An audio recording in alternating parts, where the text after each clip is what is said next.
안녕하세요. 생생법률쇼 진행을 맡은 양지민입니다. 법과 친해지는 제법 좋은 방법 생생법률쇼에서는요. 오늘도 크고 작은 법률 문제로 어려움을 겪고 있는 우리 시청자 여러분들을 위한 법률 상담은 물론이고요. 그리고 세상을 들썩이게 하는 이슈들을 법적으로 풀어보는 시사법률 토크까지 준비가 되어 있습니다. 법률과 관련해 궁금한 내용이 있으신 분들은 상담전화 02-557-8295번으로 연락을 주시거나 법률방송 홈페이지에 접속하신 후 법률상담에 문의 남겨주시면 됩니다. 그리고 아래 나가는 메일로도 상담 문의 받고 있습니다. 각 분야의 전문 변호사가 무료로 성심성의껏 상담을 해드리니까요. 많은 참여 부탁드립니다. 그리고 지금 이 방송 유튜브를 통해서도 실시간으로 함께 방송이 되고 있습니다. 많은 시청 부탁드리겠고요. 또 소통의 창구도 활짝 열어두도록 하겠습니다. 그럼 오늘 도움을 주실 변호사님 소개해 드리겠습니다. 김기훈 법률사무소의 김기훈 변호사님 자리하셨습니다. 안녕하세요. 예, 안녕하세요. 예, 오늘도 여러분들께 쉽고 명쾌하게 잘 설명드리도록 하겠습니다. 네, 오늘 김기훈 변호사님과 함께 시작해 보도록 하겠습니다. 그럼 생생법률쇼 오늘 접수된 상담 내용부터 함께 만나보시죠. 민사소송 중 상대가 도주했다면 창업 후 예상 매출액 오류, 컨설팅 업체의 책임은 사라진 무연고 분묘, 국가의 책임은 택배 파손, 배상받을 수 있을까요? 이렇게 오늘 4가지 상담 접수가 되어 있습니다. 잠시 후 김기훈 변호사님과 함께 짚어보도록 하겠고요. 우리 시청자 여러분들도 끝까지 어떤 해결책이 제시되는지 함께 해주시면 되겠습니다. 그럼 바로 첫 번째 코너로 가보겠습니다. 생생법률쇼 시청자 여러분들이 법과 친해지기를 바라는 마음에서 다양한 코너들 마련해두고 있는데요. 오늘은요, 이 대법원 화재의 판결을 소개하고 또 해석해보는 판결록 준비가 되어 있습니다. 이 뉴스와 신문에서 회자되곤 하는 이 판결들에 대해서 알아보는 시간인데요. 오늘은 어떤 사건 준비해 주셨을까요? 예, 오늘은 그 용팔이라는 단어에 대해서 좀 설명드리겠습니다. 네. 예, 전자기기를 판매하는 사람들을 얕잡아보는 단어로 용팔이라는 단어를 사용합니다. 이 단어를 이용해서 전자기기 판매업자를 지칭했다면 과연 모욕죄가 성립되는지 되지 않는지에 대해서 설명드리도록 하겠습니다. 사건으로 먼저 좀 들어가기 전에 우리가 용팔이라고 하면 이거 처음 듣는데 라고 생각하시는 분들도 좀 많으실 것 같아요. 사실 저에게도 좀 생소한 단어기는 한데 이 용팔이라는 단어가 왜 생긴 건지 그리고 어떤 의미를 좀 담고 있을까요? 예, 용팔이는 용산, 서울의 용산 지역이 있고 그다음에 네. 팔이 무언가를 판다는 팔이라는 뜻이 있습니다. 용산에서는 지금 대표적으로 이제 용산 전자기기 판매점이 있지 않습니까? 그래서 용산에서 전자기기를 판매하는 사람을 용산에서 용자를 한 다음에 파리에서 판매한다는 파리를 붙여놓은 단어입니다. 그래서 보통 용팔이라는 단어는 용산 전자기 상가에서 악질 전자기기를 판매업자를 별칭하는 멸칭하는 용어로 사용하고 있습니다. 그러니까 이제 용산에 전자상가가 많다 보니까 용산에서 이렇게 전자제품들을 판매하는 그 상인들을 좀 얕잡아서 좀 부르는 말이라는 느낌이 좀 듭니다. 그럼 사건의 개요를 좀 소개해 주시죠. 예, 그 용팔이라고 쓴 소비자가 있었습니다. 이게 2021년 2월 달에 있었던 일인데 용산에서 인터넷 쇼핑몰을 통해 가지고 전자기기를 사게 됐죠. 그 다음에 이 전자기기를 사게 됐는데 그거에 대한 상품평을 Q&A 인터넷상 Q&A 안에 용팔이라는 표현을 썼습니다. 네. 그래서 검사가 이거에 대해서 모욕적인 표현이다라고 해가지고 기소를 한 사건입니다. 이에 대해서 이제 어떻게 됐었냐면요. 구체적으로 설명드리면 이 판매자가 그 일시 품절된 상품이었습니다. 네. 그럼에도 불구하고 최신 버전의 컴퓨터 메인보드를 40만 원에 판매했습니다. 통상 판매가보다 2배 정도 더 비싸게 판매하게 된 거죠. 네. 그래서 이거에 대해서 구매한 소비자가 판매자가 품절 상태를 이용해서 오히려 폭리를 취하는 거 아니냐라는 취지에서 게시물에 어떻게 적었냐면 40만 원 물음표하고 킥킥킥 그냥 품절이라고 해놓으시지 이자가 용팔이의 정점이라고 글을 올렸습니다. 글쎄요, 이게 좀 글을 읽는 사람 입장에서는 당하는 사람 입장에서는 사실 기분이 나쁠 수도 있겠다라는 생각이 좀 들기는 하는데요.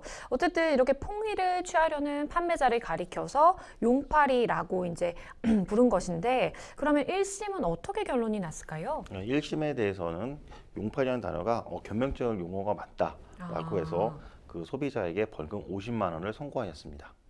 그러니까 앞서서 말씀드린 것처럼 사실 딱 들었을 때 기분이 나쁜 그런 단어기 때문에 이거는 혐의가 인정이 된다라고 해서 벌금 50만 원 선고가 된 건데요. 그러면 1심 이후에 항소심까지 넘어간 것 같은데요. 항소심에서는 어떤 결과가 나왔을까요? 2심에서는 1심과 달리 무죄를 선고했습니다. 이 무죄 선고한 이유가 좀 살펴볼 필요가 있습니다. 네. 우선 2심에서는 1심과 같이 이 용팔이라는 단어가 사회적 평가를 저하시키는 경멸적 표현은 맞다라고 표현했지만 위법성 조각 사유가 있습니다. 그래서 네. 사회상규에 위반되지 않는 정당 행위로서 위법성이 조각된다라고 해서 무죄를 선고한 겁니다. 구체적으로 판결 내용을 살펴보면요, 네. 이 용팔이라는 단어가 모욕적 표현을 담고 있다 하더라도 그 모욕적인 그 용팔이라는 단어가 객관적으로 타당성 있는 사실을 전제로 했고, 그 다음에 사실관계나 이를 둘러싼 문제에 대해서 자신의 판단과 의견을 개진하는 과정에서 부분적으로 사용한 것에 불과하다면은 사회상규에 위반되지 않는 행위로서 위법성이 조각되는 정당행위에 해당된다라고 판단한 겁니다. 즉 항소심은 그 소비자가 용팔이라는 단어를 사용해서 모욕적인 경멸적인 표현이라고 하더라도 객관적 타당성의 근거에 해당 표현이 폭리를 취하려는 판매업자의 비판하기 위한 의도로 사용한 것에 불과해서 위법성이 조각되어 정당행위에 해당된다. 결국 무죄를 선고한 것입니다. 그러니까 일단은 모욕을 주려는 의도로 사용을 한 것은 맞긴 하지만 이게 객관적 타당성의 근거에서 폭리를 취하려는 것을 비판하기 위해서 이런 단어를 사용했기 때문에 이거는 위법성 조각 사유에 해당한다라고 이제 판시를 한 건데요. 또 어느 정도 수긍이 가는 측면도 있는 것 같습니다. 그럼 항소심을 넘어서 대법원에서는 뭐라고 봤을까요? 예, 항소심에서 이제 무죄를 받자 이제 검사가 이 정당행위로 본 거에 대한 것은 타당하지 않다라고 해서 대법원으로 상고를 했습니다. 네. 이제 대법원에도 역시 2심과 동일하게 정당행위로서 무죄를 선고했습니다. 그거에 대해서 구체적인 논리를 살펴보도록 하겠습니다. 대법원은 이 소비자가 Q&A, 즉 묻고 답하기란에 소비자들이 판매자에게 구매하려는 상품에 대한 의견을 자유롭게 개진하는 장으로서 그 표현의 자유는 비교적 폭넓게 인정해야 된다라는 네. 전제를 했습니다. 그래서 이 사건 게시글, 즉 용팔이와 같이 글을 살펴보면은 폭리를 취하려는 의도를 비판하는 내용으로 어느 정도 타당성 있는 사실에 기초하고 있다라고 전제하면서 피해자의 행태를 비판하는, 즉 판매자의 이런 폭리를 비판하는 의견을 압축해서 표현한 것으로 평가된다라고 하였습니다. 그러면서 또 게시 횟수가, 즉 용팔이라는 단어 게시 횟수가 수차례 등장하는 것이 아니고 단 한 차례 등장했고, 네. 또 다른 표현을 봤을 때 판매자에 대한 욕설 같은 것이 포함되지 않았다라고 보았습니다. 그래서 이 내용이 용팔이라는 단어가 단지 일회적으로 사용하고 또 판매자의 폭리를 비판하기 위해서 쓴 용어라는 점에서 봤을 때 지나치게 악의적이거나 악의적으로 볼 수 없다라고 판단하였습니다. 이러한 판단의 전제에서 대법원은 원심에서 공소사실에 대해서 정당행위로서 판단한 원심에 대해서 타당하다라고 하면서 검사의 상고를 기각하였습니다. 네, 항소심에서도 무죄 판단이 나왔는데 대법원도 역시 같은 이제 취지로 무죄에 해당한다. 그러니까 이게 정당행위에 해당하기 때문에 이제 죄가 성립하지 않는다라고 이렇게 본 것인데요. 그러면 변호사님께서는 이 사건 그리고 판결에 대해서 좀 어떻게 생각하실까요? 이 사건에 대해서 봤을 때 용팔이라고 단어를 사용해도 무죄다라고 생각하기 때문에 용팔이라는 단어를 수시로 사용하거나 다른 글하고 모욕적인 말하고 같이 사용한다고 해서 용팔이라는 단어가 무죄이기 때문에 나 무죄 아니야 이렇게 생각할 수가 있습니다. 네. 근데 지금 이 대법원에서 판결한 내용의 이유를 보면 용팔이라는 단어가 단 한 번만 1회만 사용한 거고 그 다음에 그렇게 용팔이라고 사용하게 된 객관적인 사정이 있었기 때문에 이 무죄를 선고한 겁니다. 그렇기 때문에 용팔이라는 단어는 모욕적인 표현은 맞지만 네. 그렇게 그 용팔이라고 단어를 사용하게 된 객관적인 사실이 있었고 그 다음에 단 일회성만 사용했기 때문에 이 용팔이라는 단어를 뭐 무작위로 많이 사용한 데에서 다른 사안에서 꼭 무죄가 되는 거 아닙니다. 그래서 단어를 사용하실 때 꼭 주의하셔갖고 사용하시는 것이 필요합니다. 네. 변호사님께서 말씀을 해주신 것처럼 사실 대법원도 이제 판시를 하면서 제시했던 이유가 다른 욕설이라든지 이런 것과 이제 함께 사용한 단어가 아니고 단 1회에 그친 그런 어조 사용이었기 때문에 그래도 좀 정당하게로 인정해 줄 수 있지 않았나라는 좀 생각을 해봅니다. 비록 뭐 모욕죄가 아니더라도 모욕죄가 성립하지 않는다고 하더라도 이 상대방을 깎아내리는 언행이라든지 이런 부분에 대해서는 그래도 좀 주의를 하셔야 되겠다라는 말씀을 드리겠습니다. 네, 판결록 여기까지 짚어보도록 하겠습니다. 네, 여러분은 지금 생생법률쇼와 함께하고 계십니다. 쉽사리 해결되지 않는 법률 문제를 끌어안고 있다면 지금 생생법률쇼와 함께하시죠.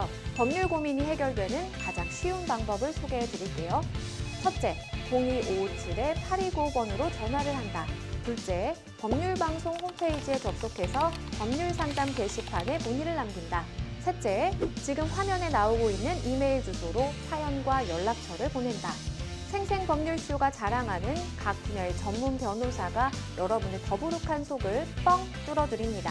속 시원한 스파클링 법률 상담 프로그램 생생법률쇼, 지금 바로 전화주세요.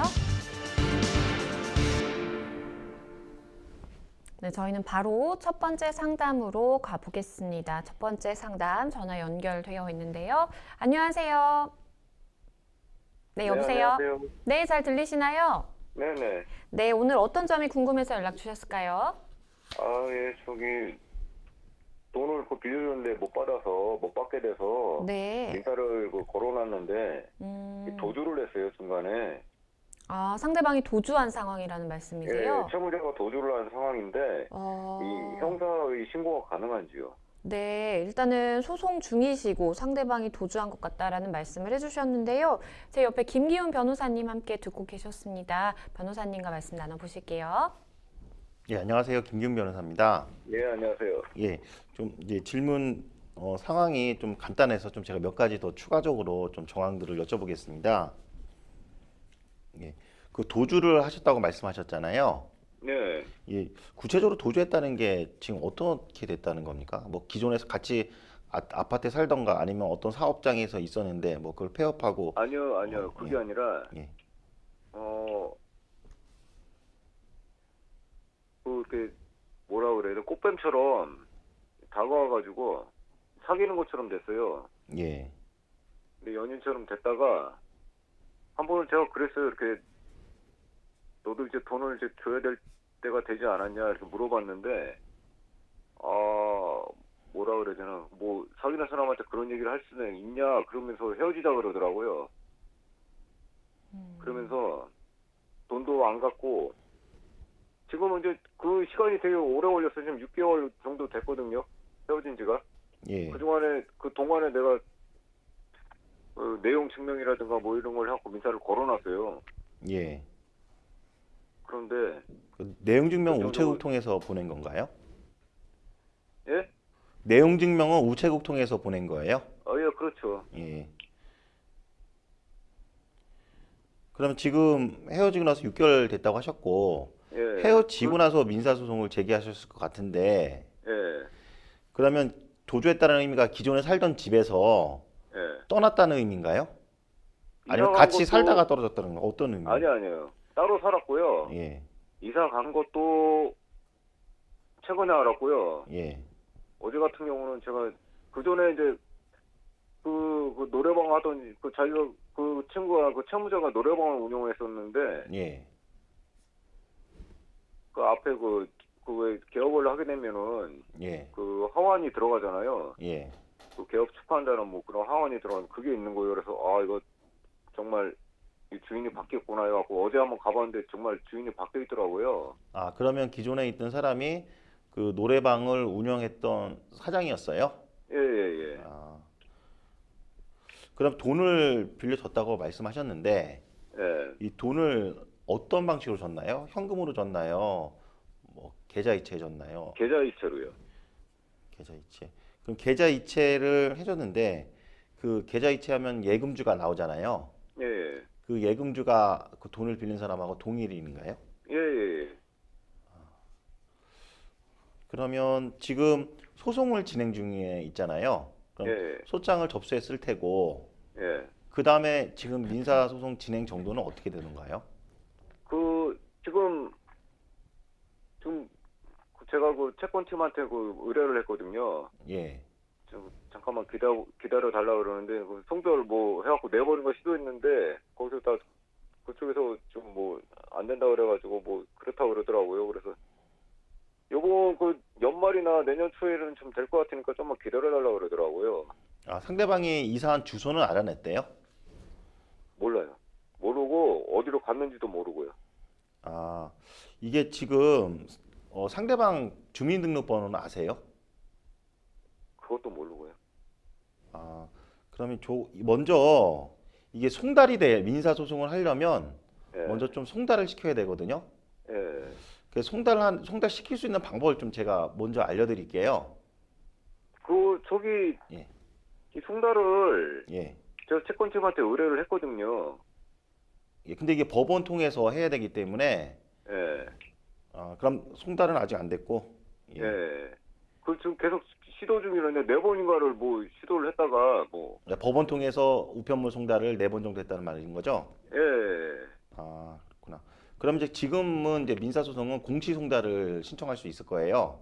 예, 그래서 4번 정도 한 다음에 송달이 안 되면 아마 주민등록 그 초본을 발급받은 상태일 수가 있거든요. 지금 예, 법원 통해서 4번 정도 했으면 주민등록 초본에 주민등록이 파악이 되고 그걸 통해서 그 주민등록에 기재된 주소지로 4번 정도 갔다는 의미가 보여지는데 예, 만약 그렇다고 하면은 지금 이제 공시송달을 신청하면은 예, 상대방이 없는 상태에서 재판을 진행하게 됩니다. 그래서 이 판결문을 좀 확보를 해 놓으시고요. 예. 그다음에 지금 형사로 신고할 수 있는지 여부를 물어보셨잖아요. 문의 드렸거든요. 예, 예.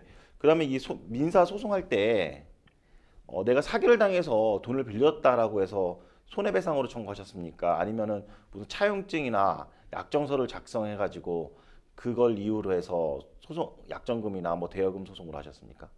저기 뭐야 아무것도 없고요. 예. 돈을 어디다 쓴지도 모르겠고요. 예.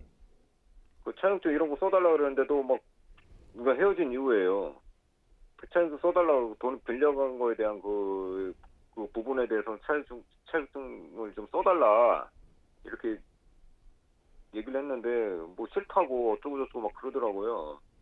그 소송이 들어간 게 이유가 손해배상으로 들어갔습니까? 약정금 소송이나 뭐 대여금 소송으로 들어갔습니까? 대여금 소송이요. 대여금 소송으로 들어갔어요? 예. 예. 그러면 그 형사 신고할 때 이 돈을 한 번에 빌려줬던 거 여러 차례 나눠서 빌려줬어요? 여러 차례 나눠서요. 여러 차례? 그거 몇 개월 정도 되나요? 예, 3개월 정도 안에 한 2천여만 원 정도를, 2,100만 원 정도를 그렇게 빌려간 거였고요. 예. 그러면 형사 사건에서는 지금 돈을 빌려갈 때 어떤 말을 상대방이 하면서 돈을 빌려갔는지에 따라서 좀 네. 사기가 성립될 수도 있고 어떤 방식으로 사기 고소장을 접수하는지 좀 달라집니다. 예, 네, 그래서 지금 3개월 동안 한 2,500만 원 정도 빌려갔다고 2,100만 원 정도 빌려갔다고 말씀하셨는데 예. 그때 어떤 용도로 아니면은 어디다 쓰겠다 아니면은 내가 이거 지금 노래방을 운영하고 있으니까 여기 보증금이 있으니까는 나중에 확보할 보증금으로 해서 빼서 줄게 뭐 이렇게 용도를 말하면서 빌려갈 수도 있고요. 아니면은 빌려주는 거에 대해서 갚는 거는 걱정하지 말아라. 어떠한 이유로 내가 이렇게 있으니까라고 하면서 빌려줄 수가 있거든요. 그래서 예, 돈을 맞아요. 그런 식으로 해갖고 저한테 돈을 빌려갔어요. 그런 식이 어떤 식인 거죠? 이거 뭐, 예를 들어, 자기가 보증금 낸 게 있으니까 이거를 나중에 받아가든지 뭐 이런 식으로 해갖고 예. 자기 새 사는 집도 있으니까 그걸 나중에 보증금으로 가져가고 뭐 그런 보증금을 나중에 빌려간 돈에서 다 대체해서 가져가든지 뭐 이런 예. 식으로 해서 그러면은 그- 예. 결정적으로 제가 어제 들은 거 충격받은 거는요. 이 일대에서 여러 지인들한테 돈을 다 빌려가서 도주를 했다 그러더라고요. 그러면 지금 상담하시는 분한테 돈을 빌렸을 때 예, 세를 살고 있다는 집에 대한 세죠? 전세 보증금. 예, 그 다음에 가게에 대한 보증금도 포함되죠? 예, 예. 그러면 그런 거에 대한 좀 증거가 좀 있나요? 아니요, 전혀 없어요. 서류상으로 그런 증거는 전혀 없고요. 예. 그냥 구두로 그냥 아, 그렇게 구두로. 했었던 거예요. 그러면 혹시 뭐 전세 보증금 전세 계약서를 뭐 문자로 찍어주거나 카톡으로 찍어주거나 이렇게 한 행위도 좀 있나요? 그런 거 전혀 없고요. 다 지금 이사 가고 도망가고 없어요. 그런 아니 거. 그 문자나 카톡이나 받은 거 없냐고요? 그때 돈을 빌렸을 당시에. 그런 구두상으로만 그랬지 그런 건 전혀 없어요. 아, 예. 그리고 돈을 어디다 쓰겠다 이런 것도 없었습니까? 혹시? 뭐 자기가 그랬어요. 누구한테 빌린 돈을 갚겠다. 예. 뭐 사채업자한테 뭐 사채를 썼는데 갚겠다 이렇게 했었지. 예. 요거 좀 말씀드리겠습니다. 지금 형사 고소를 하시려고 하는데 예, 이제 두 가지로 용도 사기, 그러니까 돈을 빌릴 용도를 속이고 빌렸을 때 용도 사기가 되는 거고, 이제 예. 그리고 지금 같은 경우에 내가 충분하게 돈을 갚을 수 있을 테니까 걱정하지 마라라고 해도 사기죄가 성립이 돼요. 예, 예, 지금 같은 경우에는 내가 지금 2,100만 원 빌려주는 데 있어가지고 지금 노래방도 운영하고 있어. 거기 보증금도 있고 또 매출도 네. 있으니 카드 매출도 있고 네. 그다음에 내가 살고 있는 아파트나 뭐 빌라 되겠죠? 거기에 네. 보증금도 있으니까 내가 이걸로 해서 충분하게 갚을 수 있다라고 네. 해가지고 빌렸으면은 이제 그게 사기가 될 수가 있어요. 예, 그런데 만약에 이제 고소 당한 사람이 반대로 그런 네. 적은 나는 그런 말 한 적은 없고 우리가 같이 뭐 사귀었기 때문에 사귄 네. 사이에서 그냥 뭐 돈을 빌려줬거나 아무런 빌려달라고 해서 아무 말 없이 그냥 내가 아무 말 없이 빌렸고 그 아무 말 없이 빌려준 거고 오히려 빌린 건 아니라 나한테 용돈을 준 거다라고 해버릴 경우에는 지금 상담하신 분하고 상대방하고 지금 입장이 다르잖아요. 예, 이럴 때는 증거가 있어야 돼요. 증거는 이제 문자나 카톡 또는 돈을 빌렸을 당시에 주변에서 그 지금 고소한 분이나 고소당한 분이나 중간에 있는 누구 말이 맞는지 증언해 줄 수 있는 사람의 진술도 증거가 될 수가 있습니다. 그래서 네. 뭐 객관적인 증거, 주관적인 증거로 표현하는데 객관적인 증거는 문자나 카톡 그리고 뭐 전화 통화한 녹취한 거나 그다음 주관적인 증거는 예. 그 문자상으로요. 여보세요? 그 예. 문자상으로 저한테 그 돈을 주겠다 뭐 이런 거 갚겠다 뭐 인정한 부분은 있거든요. 그거는 갚겠다라고 하는 거는 민사소송에서 약정 원인이 됩니다. 약정 예. 증거가 되기 때문에 예. 그거는 꼭 그 경찰에 아니 민사소송 제기하니까 그거를 꼭 캡처해서 증거로 제출하시고요. 예. 형사에서는 그게 이미 돈이 지출되고 나서 갚겠다고 한 거잖아요. 예. 형사에서 포커스는 중점은 뭐냐면 돈을 지출되기 직전에 돈을 지출될 때 왜 돈이 지출됐는지에 대한 경과나 동기가 좀 포커스가 되는 거예요. 예. 그래서 지금 말씀하신 거는 돈이 이미 계좌 이체로 나간 다음에 그 다음에 갚겠다고 한 거기 때문에 형사에서 그 참고적인 중요 유력 증언은 아닐 것 같아요. 만약에 그 상대방이 나는 그냥 공짜로 받은 거다라고 했을 때 그거를 제출하면은 상대방의 이제 거짓말한 게 하나의 증거는 될 수 있겠죠. 그래서 예. 그것보다는 더 중요한 거는 돈을 직전이나 그 돈을 빌렸을 당시에 뭐라고 했는지, 뭐라고 하면서 빌려고 했는지가 엄청 중요한데 지금 그렇게 갚겠다라고 하더라도 내가 보증금으로 그다음에 노래방을 운영하고 있으니까 걱정하지 말아라고까지 입증되는 건 아니잖아요. 그죠? 나중에 갚겠다라는 것만 입증되는 거지 돈을 빌렸을 당시에 내가 전세 보증금이나 노래방을 운영하고 있으면 거기 있는 보증금으로 걱정하지 마 이걸 갚을게 라까는 입증되는 게 아니기 때문에 그 네. 부분은 같이 두 분을 같이 알고 있는 사람이 그렇게 돈을 빌렸을 당시에 어떻게 빌렸는지 알고 있으면 지금 문자나 카톡이 없기 때문에 진술서로 증인의 진술서로 같이 첨부해서 경찰서로 제출하시면 됩니다. 그래서 한마디로 그 증거 서류가 없으면 되게 불리해지는 거네요, 그죠? 예, 증거 서류가 없으면 만약에 입장이 서로 고소인과 고소 당한 사람이 입장이 다를 경우에 예. 이거를 입증할 수 있는 자료가 필요합니다. 이 입증할 수 있는 자료는 뭐 문자나 카톡도 되고 그 다음에 진술서, 증인의 진술서도 됩니다. 그래서 이거를 확보를 해 놓으시고 이거를 제출을 하시는 것이 필요합니다. 그래서 만약에 고소를 했는데 증거가 만약에 없다라고 하면 증거 불충분이 돼요.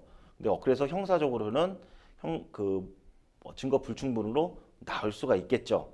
근데 지금 상대방이 만약에 돈을 갚겠다라고 했는데 그 금액이 정확하게 특정된 거라면 민사에서는 승소할 수 있겠죠. 그래서 민사에서 승소를 하고 형사에서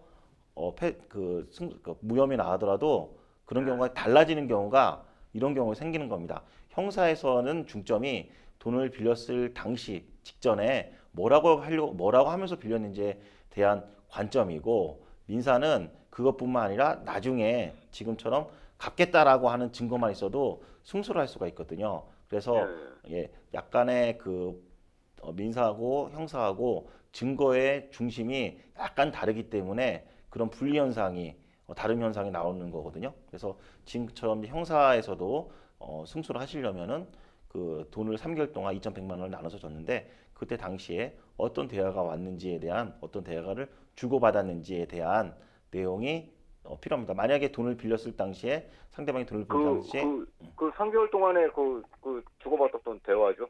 예, 그리고 그렇게 말을 했을 때 나 빌려줘 했을 때 주변에 같이 있던 사람이 있었다고 하면은 그 사람한테 꼭 진술서를 써달라고 해서 경찰서에 고소할 때 증거로 첨부해야 됩니다. 그래서 지금 같은 경우에는 고소장의 포커스는 나를 안심시켰다. 내가 돈을 빌려줄 때 내가 돈을 다시 회수하는 거를 안심시켰다는 게 이 사기에서 지금 중요 쟁점이 될 것 같습니다. 네, 일단은 변호사님 말씀해 주신 것처럼 좀 증거를 모으시는 거 우선 첫 번째일 것 같고요. 그렇게 증거를 최대한 취합을 하셔서 그 형사 고소를 하실 때 진술도 나를 이제 속여서 이렇게 내가 돈을 줄 수밖에 없었다라는 것에 좀 중점을 맞춰서 주장을 하셔야 될 것으로 보입니다. 혹시 진행을 하시다가 또 궁금한 사항 있으시면 연락 주시면 또 소개해 드리겠습니다. 네, 오늘 전화 주셔서 감사합니다. 네, 감사합니다. 네, 일단은 과거에 연인 관계이셨고, 그런데 이제 돈을 빌려줬는데 갑자기 이제 연락이 안 되는 상황이 되다 보니까, 이걸 어떻게 해야 될까? 민사뿐만 아니라 형사 고소도 진행을 해야 될까라는 고민이 있으셨던 것 같아요. 변호사님께서 마지막으로 조언 주신다면 어떤 게 있을까요? 예, 가까운 지인 관계나 또 연인 관계에서 형사를 고소를 해도 고소가 제가 성립이 안 되는 경우가 상당히 많은데 그쵸. 그 이유는 법률리적으로는 성립이 될 수 있을지라도 법률리만 가지고 제가 성립되는 게 아니라 그거에 맞는 증거가 있어야 됩니다. 그쵸. 그래서 연인 관계 또는 아주 가까운 관계 이건 분명하게 봤을 때 법률적 맞더라도 증거가 없기 때문에 성립되지 않은 경우다. 이걸 바로 증거 불충분으로 해서 무혐의가 나오는 경우인데요. 꼭 자신이 그런 거에 대해서 좀 대비를 하시려면 그때마다 돈이 나갈 때마다 왜 나가는지에 대한 증거를 꼭 확보를 해 놓으셔야 됩니다. 네, 우리 상담자분 변호사님께서 말씀해 주신 사항 참고하셔서 대응을 하시면 좋겠습니다. 저희는 또 다음 상담으로 넘어가 보겠습니다. 다음 법률방송 이메일을 통해 접수된 내용입니다. 함께 보시죠. 저는 정년퇴직 후 지인의 소개로 창업 컨설팅 업체의 자문을 받아 프랜차이즈 빵집을 개업했습니다. 그런데 컨설팅 업체의 매출 예상액의 절반에도 못 미쳐 적자가 눈덩이처럼 불어나 결국 폐업을 하고 말았는데요. 컨설팅 업체 측의 예상 매출액에 대한 근거는 지하철역 하루 이용객 수인데 실제 이용객 수는 그에 비해 터무니없이 적었고 알고 보니 역 출구가 두 곳이어서 유동인구가 분산된다는 점을 이용해 저를 속인 거였습니다. 아무래도 프랜차이즈 본점과 결탁했다는 의심도 드는데 제가 지급한 컨설팅 비용과 창업 비용을 돌려받을 수 있는 길은 없을까요? 일단 정년퇴직 후에 이렇게 창업하시는 분들 굉장히 많으시죠. 프랜차이즈 창업 이후에 매출 문제로 뭔가 컨설팅 업체와 갈등을 빚게 되는 경우, 이런 우리 상담자분의 경우인데요. 이런 경우가 좀 종종 있을까요? 예, 이제 정년 퇴직하면 이제 퇴직금이 좀 많이 거액이 좀 있죠. 네. 근데 그걸로 해서 창업하려고 하시는 분들이 상당히 많습니다. 근데 동종 업종에 있다가 동종 업종으로 창업하면 상관이 없는데 그 다른 업종으로 하다 보면 이제 불안감이 있어갖고 컨설팅을 받기 마련입니다. 네. 근데 이 컨설팅을 잘못해주거나 잘못된 정보로 인해서 여러 가지 사실 분쟁이 많이 일어나고 있는데 거기에서 분쟁의 주된 원인이 매출액 차이가 가장 크고요. 그 다음에 네. 순수익이 또 차이가 있어가지고 이런 문제로 해서 많이 상담이 들어오고 있습니다. 일단은 우리 상담자분께서 생각하시기로는 유동인구를 분석하는 그 부분에 특히 문제가 있었다라고 보시는 것 같아요. 일단은 컨설팅 업체가 뭔가 실수를 했든지 아니면 고의로 이렇게 했다라고 생각을 하고 계신데요. 컨설팅 업체의 이 부분에 대한 이 책임을 물을 수 있을까요? 예, 유동인구가 사실 매출에 상당히 영향을 미치는 업종이 상당히 많이 있습니다. 그쵸. 그렇기 때문에 컨설팅 업체가 잘못해서 설명을 해줬다거나 잘못해서 분석을 해줬을 경우에는 손해배상 책임을 물을 수가 있습니다. 실제적으로 좀 판례를 말씀드리면 네. 2017년 4월 달에 서울중앙지방법원에서 있던 판례입니다.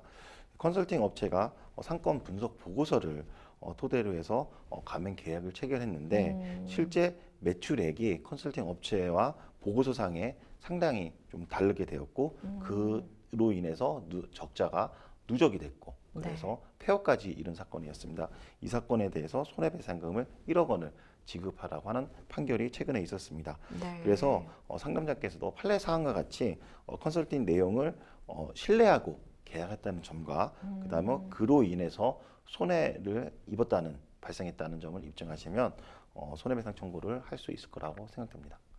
그러면 이 법적으로 좀 접근을 해봤을 때 컨설팅 업체가 이 예상 매출액이 상정된 보고서를 이제 내놓기도 했고, 그러면 그 과정에서 충분히 검수를 해서 이 사실과 좀 부합하는 내용을 내놓아야 할 좀 그런 의무가 있다라고 봐야 될까요? 예, 지금 방금 전에 말씀드린 2017년 4월 달에 동일한 또 내용도 있습니다. 네. 그 내용을 보면 계약서상 컨설팅 업체는 컨설팅 계약을 수행함에 있어서 가맹점의 위치, 그다음에 유동 인구 등 중요 사실을 숙지하고 있어야 되고, 그다음에 창업하면 성공 가능성을 검토해서 그 소비자한테 창업하려고 하는 사람한테 알려줘야 될 의무가 있다라고 판시하였습니다. 즉 숙지해야 될 의무가 있고 그런 점에서 충분하게 산정 보고서에 매출액이 제대로 된 건지 유동 인구가 제대로 산정된 건지에 대한 의무가 있습니다. 그렇기 때문에 검수 의무가 있다고 보아야 될 것입니다. 사실 이제 컨설팅 업체도 본점, 그러니까 이제 프랜차이즈 업체를 운영하는 그 본사로부터 이러한 자료를 사실 전달받아서 이걸 분석을 하고 이제 뭐 대입을 시켜서 이렇게 좀 결과값을 내놓는 그런 작업을 하는 것인데, 만약에 이 예상 매출액의 산정에 기초가 되는 그런 자료라든지 정보들을 잘못 알려줘서 결국에는 보고서 내용이 이렇게 좀 부풀려질 수밖에 없는 그런 상황이 발생했다면 이 본점의 책임도 있다라고 봐야 될까요? 예, 컨설팅 업체한테 정보를 제공할 때 그 본사가 제공을 해줄 수가 있습니다. 네. 이럴 경우에 본사는 제대로 된 정보를 제공해줘야 되겠죠. 그로 인해서 컨설팅 업체가 잘못된 정보를 인해서 결과를 잘못 분석했다고 하면은 본사도 책임이 있다고 보아야 될 것입니다. 네. 그래서 실제적으로도 보면은 판례도 제대로 된 정보를 제공해줬는지 안 제공해줬는지에 따라서 본사에도 책임 여부가 달라진다고 판시하고 있습니다.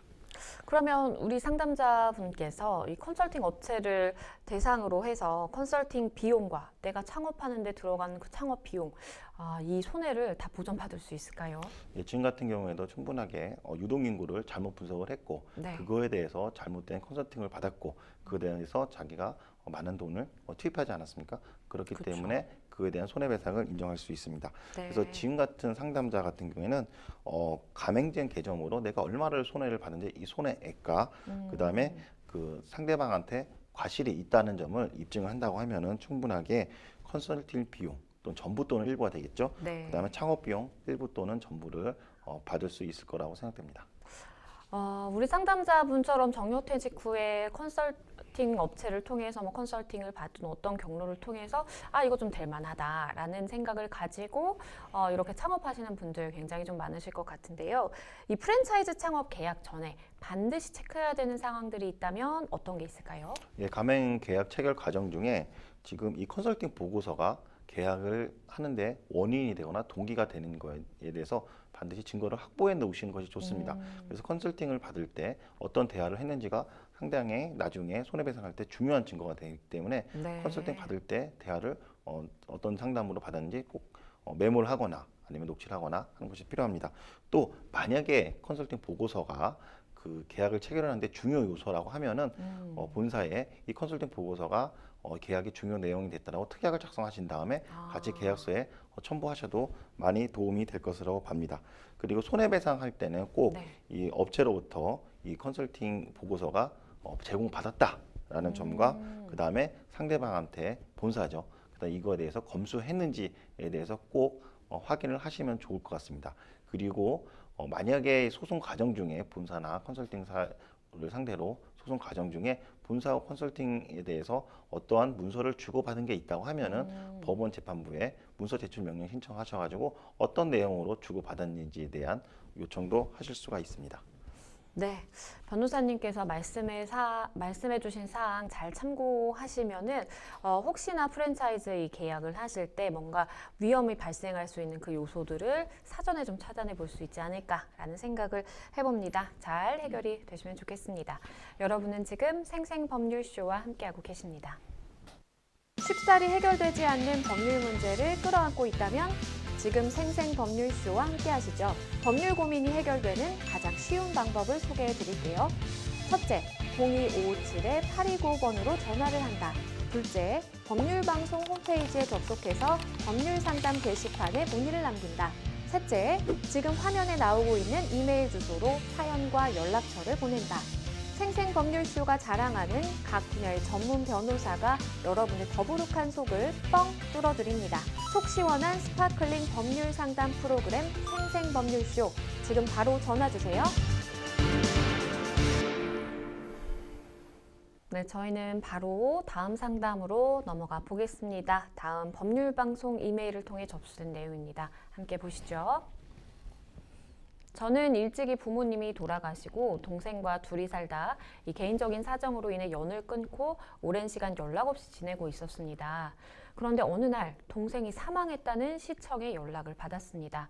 하지만 저는 아직 동생에게 안 좋은 감정이 남아있어 시신 인도를 거부했고 결국 동생을 무연고자로 처리해 장례를 치르고 매장했다는 소식을 들었는데요. 3년이 지나서야 저는 동생의 시신을 이장하고 싶어 이 동생이 매장된 무연고 분묘를 찾아갔는데 시의 관리 소홀로 방치되어 있던 묘지에 장마철 토사가 흘러 묘지를 쓸고 지나가 결국 유골의 흔적마저도 찾을 수 없었습니다. 동생을 찾지 못한다는 생각에 너무 괴롭습니다. 이런 사태를 야기한 시청에 대해 책임을 물을 수 있을까요? 일단은 뭔가 가족 간에 이제 뭐 사적인 문제로 인해서 이렇게 그때는 감정이 안 좋았기 때문에 내가 시신도 받지 않겠다라고 했는데 또 지나고 생각해 보니까 다시금 이제 동생 시신을 찾고 싶은 생각이 드셨고 직접 찾아가 봤는데 이게 관리가 좀 잘 안 되다 보니까 지금 아무것도 할 수 없는 좀 그런 상황에 처하셨어요. 일단 무연고 분묘 이렇게 관리가 잘 안 돼서 관리 소홀로 인해서 발생하는 이 분쟁 사례가 좀 있을까요? 예, 요즘에 1인 단독고가 상당히 많이 늘어났습니다. 네. 그래서 무연고 사망자도 상당히 좀 많이 늘어났고요. 그로 인해서 장례 처리하고 사후 관리 문제에 대해서 어떻게 될 건지에 대해서 법적 분쟁이 많이 늘어나고 있습니다. 1인 가구가 늘면서 말씀해 주신 것처럼 무연고 사망으로 처리가 되는 그 사례가 굉장히 좀 늘어났다고 하더라고요. 그러면 무연고자가 발생한 경우에는 장례를 좀 어떤 절차에 따라서 치르게 되나요? 예, 구체적인 장례 절차는 좀 지방자치단체마다 좀 많이 다르긴 합니다. 네. 근데 공통적인 거를 먼저 살펴보면은 우선 무연고 사망자인지 확정하는 절차를 거칩니다. 첫 번째로 연고자가 없는 시신인지, 그다음 연고자를 알 수 없는 시신인지, 연고자가 파악됐으나 시신 인수를 거부하거나 기피하는 유족이 있는 경우에는 무연고자로 확정을 받습니다. 이렇게 무연고자로 확정을 받을 경우에는 장례 의식을 치른 후 일정 기간 매장하거나 화장하여 봉인하고 있습니다. 그래서 그 이후에 구체적인 절차는 각 지방자치단체마다 다릅니다. 그렇기 때문에 서울 같은 경우에는 공영장례지원상담센터를 통해서 문의하시면 되고 대표 전화는 1668-3412번입니다. 그렇다면 국가유공자가 만약에 무연고자로 이렇게 사망 처리가 되는 경우에도 마찬가지라고 봐야 될까요? 예, 국가 유공자를 확인하는 절차를 먼저 거칩니다. 만약 국가 유공자 여부가 확인될 유공자로 확인되는 경우에는 네. 그다음에 국립묘지에 안장하는 지원을 하게 되며 그다음에 장례 물품, 운구 차량을 장례 서비스로 추가로 지원받게 됩니다. 그러면 지자체가 관할 내 무연고 시신의 매장뿐만 아니라 지금 상황이 발생하지 않도록 사실 이제 분묘 관리라든지 아니면 유골 분실을 좀 막기 위해서 이런 조치들을 취해야 되는 의무가 있을까요? 예, 최근 그 2023년 6월 달에 대법원에서 이와 관련된 판례가 판시됐습니다. 네. 예, 판례를 좀 읽어보면 지자체는 무연고자로 처리된 망인의 시체에 대해 10년 동안 매장, 화장에 봉안할 의무를 부담하고 그 기간 동안 분묘가 훼손되거나 망인의 유골이 분신되는 것을 방지하면서 이를 합리적으로 관리할 의무를 부담한다라고 되어 있습니다. 그렇기 때문에 분묘 훼손이나 그다음에 유골 분실까지 막아야 할 의무가 있습니다. 그러면 이렇게 지자체가 무연고 시신이 훼손되지 않도록 뭔가 잘 관리하는 그 기간에 대해서도 법적으로 규정이 돼 있을까요? 예, 기간에 대해서도 방금 전에 판례가 10년으로 좀 말씀드렸지 않습니까? 네. 또 실제적으로 장사에 관한 법률 시행규칙 제3조에 따르면 10년이라고 또 규정되어 있습니다. 그래서 시행규칙이나 판례나 지금 10년으로 되어 있는 상황입니다. 그러면 사실 말씀해 주신 것처럼 10년 동안은 어쨌든 지자체가 잘 관리를 했어야 되는 좀 의무가 있는 것인데 우리 상담자분께서 해당 지자체에 뭔가 손해배상을 청구한다면 글쎄요, 좀 승산이 있을까요? 예, 무연고 분묘를 관리를 소홀히 해가지고 자기가 정신적 피해를 받았다라고 하면 위자료 청구 가능합니다. 네. 그래서 유족인 점을 입증을 하셔가지고 지자체에 관리 소홀히 하는 점을 이유로 해서 손해배상 청구를 하시면 될 것 같습니다. 네. 마지막으로 그러면 우리 동생분의 분묘를 찾지 못해서 지금 뭐 시신도 찾을 수 없는 지금 그런 상황이 되신 우리 상담자분께 좀 조언 주신다면요. 예, 방금 전에 말씀드린 대법원 2023년 올해죠. 6월 달에 나온 10년 동안 분묘를 훼손하지 않도록 그다음에 유골이 분실되지 않도록 해야 될 의무가 이미 대법원 판례가 나왔습니다. 이 대법원 판례를 기초로 해서 지자체에 손해배상 청구를 하시면 될 것으로 보입니다. 네, 많이 좀 안타까운 상황이신 것 같은데요. 변호사님 말씀해 주신 사항, 특히 그 판례 잘 참고를 하셔서 대응하시면 좋겠습니다. 네, 저희는 또 다음 상담으로 넘어가 보겠습니다. 다음 법률방송 이메일을 통해 접수된 내용입니다. 함께 보시죠. 지난 추석 때 벌어진 일입니다. 명절이라 가족들에게 선물을 보내기 위해 택배를 붙였는데요. 그런데 배송 중에 물건이 파손된 겁니다. 배상을 요구하기 위해 택배사에 연락을 했지만 자신들에게 책임이 없다면서 배상을 거부하고 있는데요.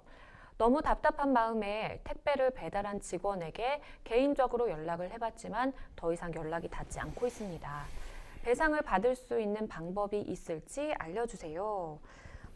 사실 워낙 택배 많이 이용들 하시고 특히나 이런 명절이라든지 그런 기간에는 택배 정말 많이 보내시죠. 그러다 보니까 이런 사고가 종종 발생하는 것 같습니다.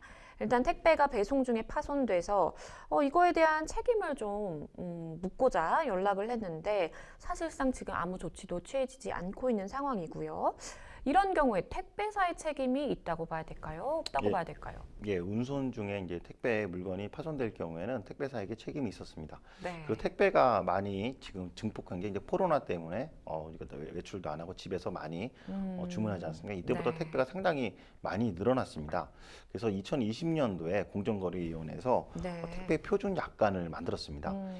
이 약관을 택배 표준 약관을 만든 이유를 살펴보면은 그 전에는 이 약관을 만들기 전에는 개인 소비자가 택배사한테 이거에 대한 손해를 입었다라고 입증을 개개인이 다 했어야 됐습니다. 네. 만약에 입증을 못했을 경우엔 실질적으로 손해를 받더라도 입증을 못했기 때문에 손해를 배상받지 못한 경우가 상당히 많았습니다.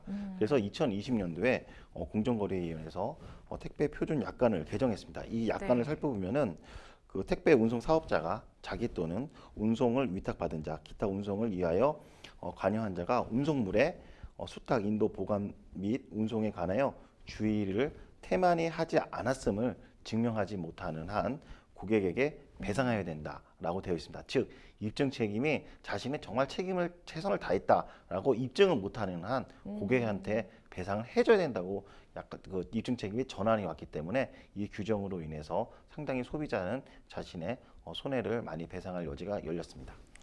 그러면 만약에 이제 사실 과실로 어떠한 뭐 택배가 훼손된다라든지 이런 게 보통 택배 기사님이 뭔가 잘못하는 경우가 좀 더 많은 것 같기는 한데요.